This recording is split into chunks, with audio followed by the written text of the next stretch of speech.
In a city on the edge of the desert, between the mountains and the ocean, there once lived a little gardener called Stork.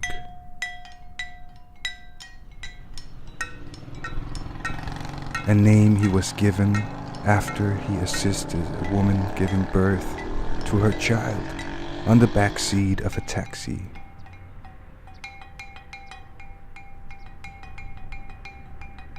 He was a healthy and happy man, but so restless that he could not stick to his given tasks. He had to run off and experiment without leave.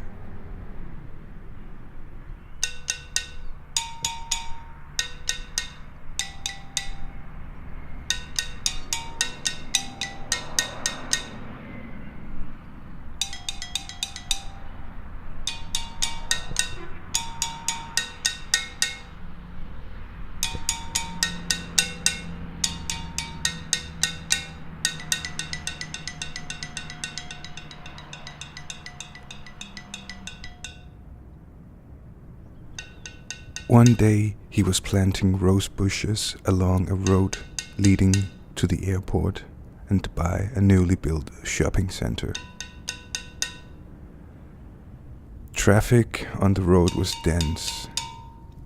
Horses pulling carriages, donkeys pulling small wagons, passenger cars, jeeps, mopeds, and trucks filling up the roadways to the breaking point.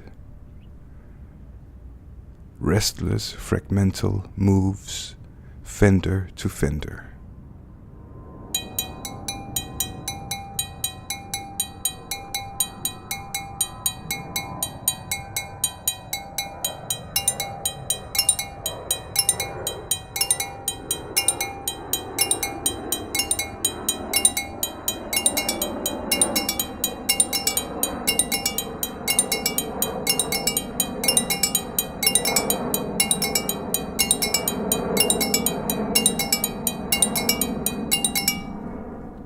In the middle of a junction, a few hundred meters ahead, he spotted a curious phenomenon.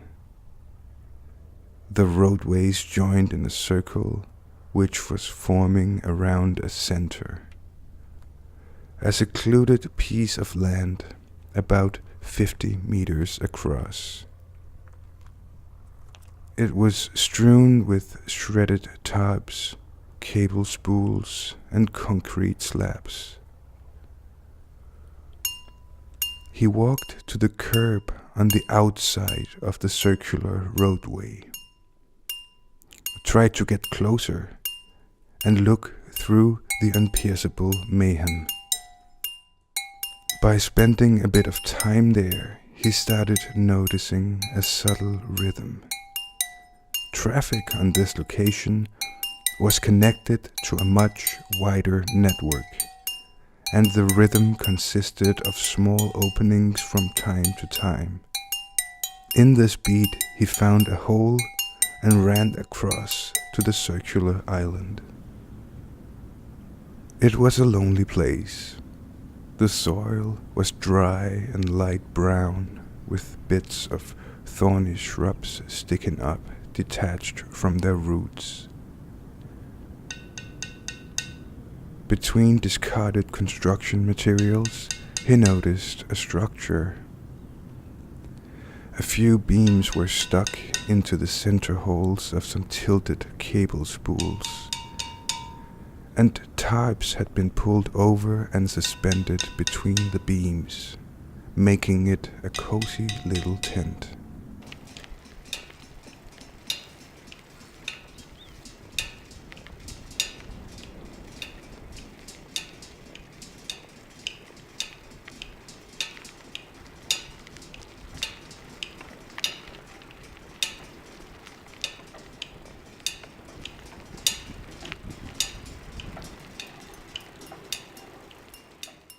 In one end, between two of the plastic pieces, there was an opening. He stepped in and found the place to be quite empty. So he made up his mind to go in boldly and look all about the place, little thinking what sort of people living there.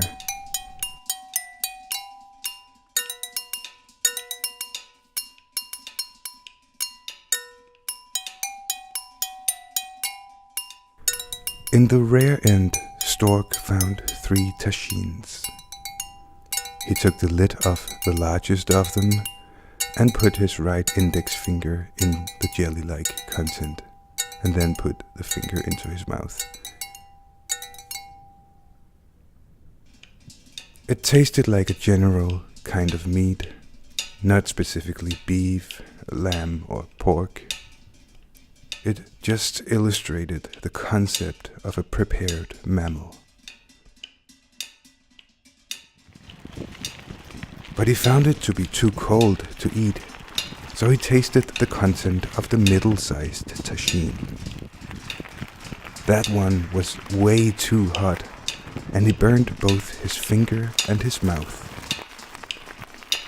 So he took the lid off the smallest tachine and found the taste and temperature just right, and ate it all.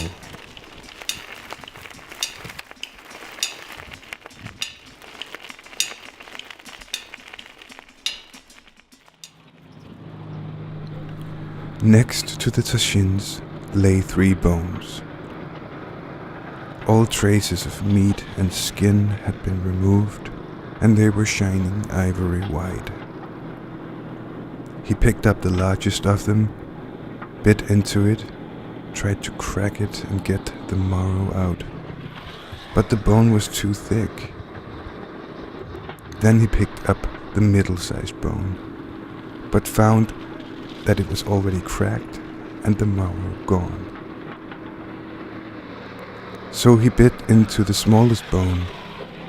It broke easily, and he sucked out the tasty marrow.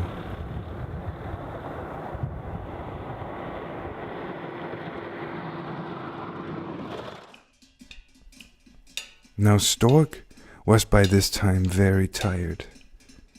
He looked around for a place to rest.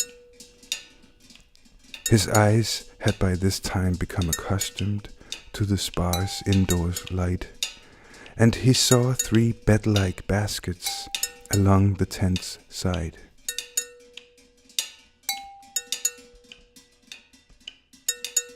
First, he touched the bottom of the biggest basket and found it too soft. Then he tried to lay down in the middle-sized basket, which he found too hard.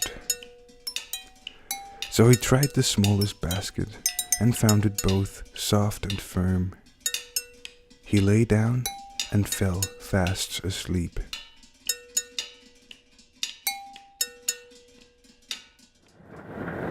Meanwhile, 3 dogs were chasing birds on the opposite side of the circular landscape.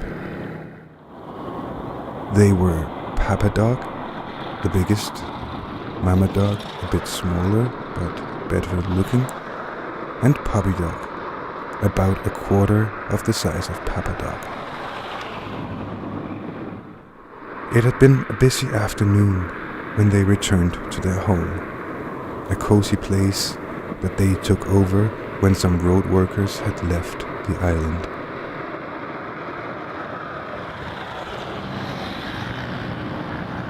As they entered their home, Stork was still fast asleep. Papa Dog was hungry and immediately went to his tachine and lifted the lid and then growled out, "Somebody has been tasting my food!" And Mama Dog looked into her tachine and barked, "Somebody has been tasting my food!" And the Puppy Dog piped along, "Somebody has been tasting my food, and it's all eaten up."